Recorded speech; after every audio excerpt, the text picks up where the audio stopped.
The silence that fell in the wake of the psychic explosion was absolute. A profound, weighted quiet, utterly different from the oppressive stillness that had preceded it. Julian's chanting was gone. The venomous whispers were silenced. The heavy sentient pressure of the house had lifted, leaving a vacuum that was almost shocking in its emptiness.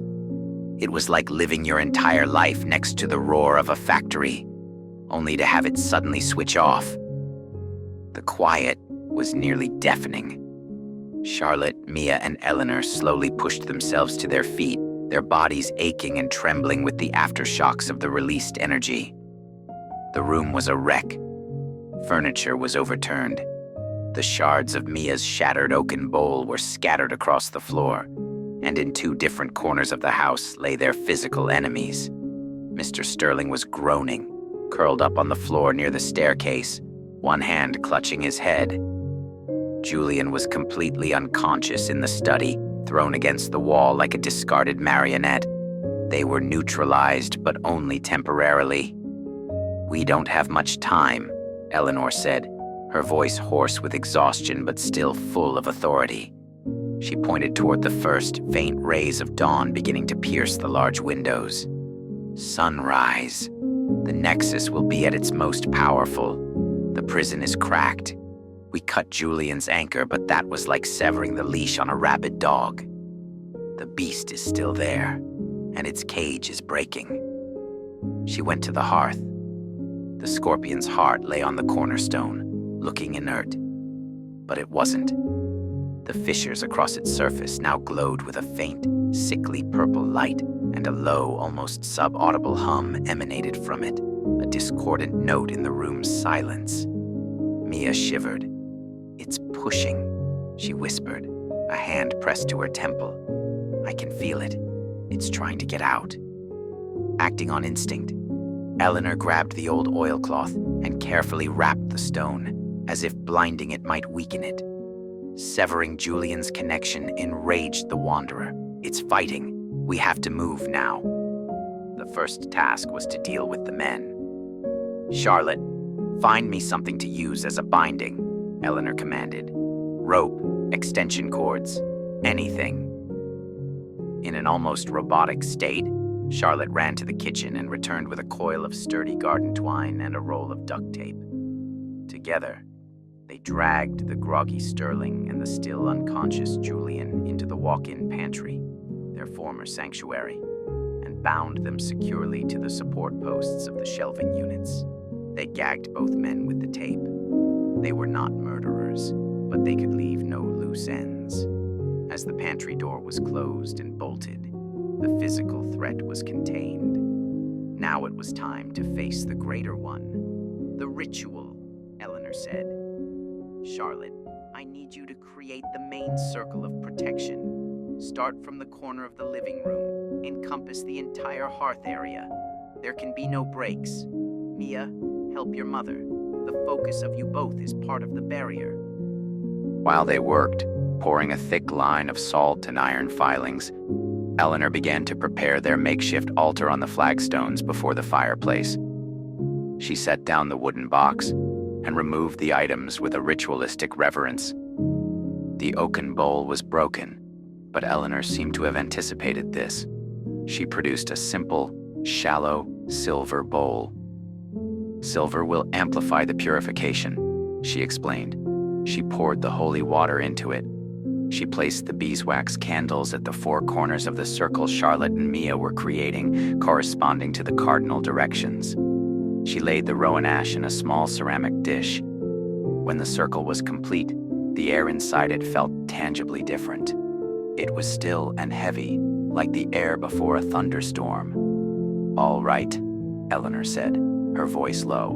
"Now for the hard part. This ritual requires 3 roles, 3 points of a triangle of will. I will be the guardian. My role is to maintain the integrity of this circle, to keep the outside forces from getting in, and to keep the Wanderer from getting out. I am the jailer." She turned to Charlotte. "Charlotte, you are the anchor. You have the deepest connection to this house, through love and loss and pain. You are part of its history. You must be our immovable point. When the energy is in chaos, you must hold fast. Cling to your strongest, happiest memories of this place as a home. You are the foundation. Finally, she looked at Mia. And Mia, you are the conduit. Your role is the most dangerous. Your sensitivity is the key. When the time comes, you must gather the negative psychic energy bleeding from the stone and from the house and channel it back into its prison. You are the sword, but you are also the most vulnerable. They took their places. Eleanor stood just inside the circle, facing the entrance to the room. Charlotte and Mia stood on either side of the hearth, facing each other. Eleanor began the ritual. She lit the 4 candles, and as they caught, they burned with a strange white light that seemed to cast no heat.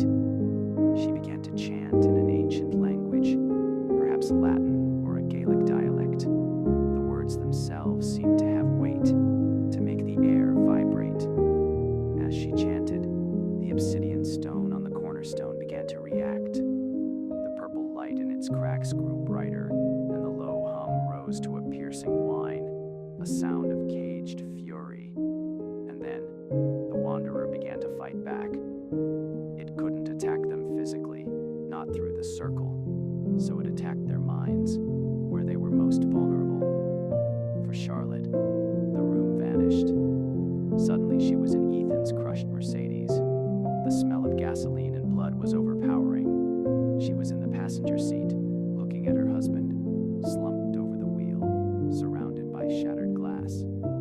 He lifted his head, his face a ruin of pain and confusion. "Char," he whispered, blood trickling from the corner of his mouth. "Why did you let me go alone?"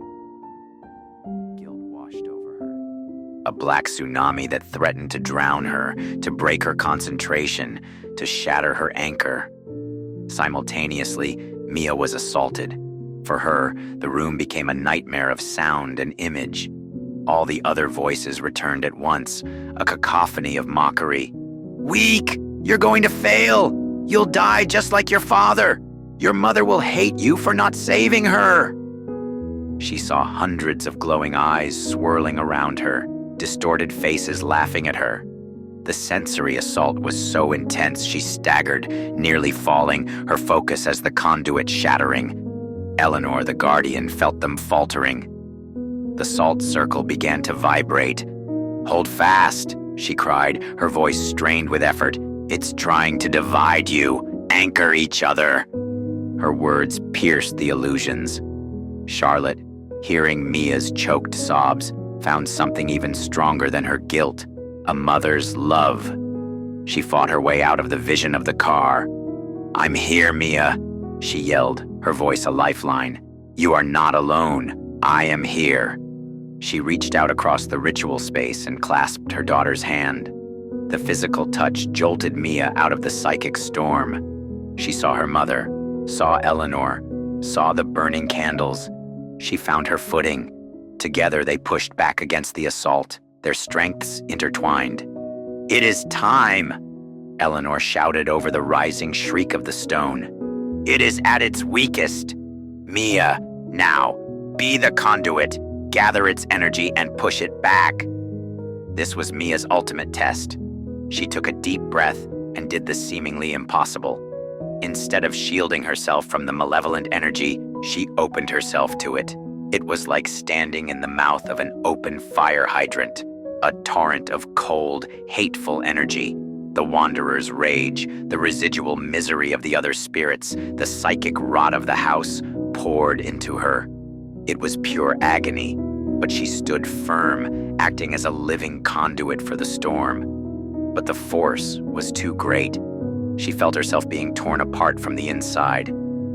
I can't," she gasped. Just as she was about to be overwhelmed, another presence joined the circle. It was not a physical form. It was a feeling of warmth, of familiar love, of protection. A gentle golden light enveloped Mia. not to fight the darkness, but to strengthen her, to give her the fortitude to withstand it. Ethan. His true spirit, freed from Julian's control and cleansed by the blast of energy, had returned for one final act. He couldn't fight the Wanderer, but he could shield his daughter. Mia felt her father's presence, not in words, but in emotions. Love, pride, peace. With his strength supplementing her own, she did the impossible. She let out a roar, a sound of pure, cathartic effort, and pushed the entire flood of black energy back toward its source, back into the glowing cracks of the scorpion's heart. "Charlotte, now," Eleanor commanded. "Seal the prison." Charlotte lunged forward. She grabbed the silver dagger, its blade ice-cold to the touch. Eleanor was screaming the final words of the binding incantation. It was up to Charlotte to finish it, to lock the door. She raised the dagger, and with one clean, decisive motion, she traced the symbol of the scorpion across the face of the obsidian stone, connecting the fissures. The moment the pure silver touched the cursed stone, a violent reaction occurred. A high-pitched psychic shriek of failure echoed in their minds, forcing them to their knees. The purple light in the cracks flared one last time and then winked out. The piercing whine stopped abruptly, and the obsidian stone became as it was, cold, black, and utterly inert. Silence. This time it was a true, clean silence. The three women collapsed in the circle, utterly spent. The gentle golden light around Mia faded, and she felt one last goodbye from her father, a sense of peace and of release. He was gone. The house felt light. The heavy, oppressive atmosphere had been lifted, leaving a crisp, clean stillness in its wake. Outside, the first true rays of the sunrise were lancing through the windows, dust motes dancing in the golden beams. They had done it.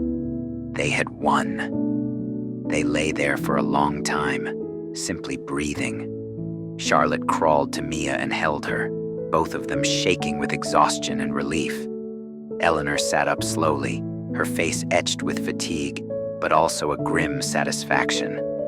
But as the morning light filled the room, it brought reality with it. They had won the supernatural war.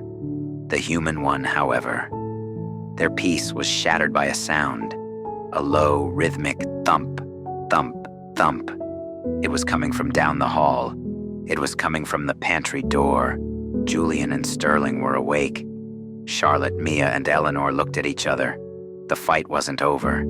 They had saved the world from an ancient demon.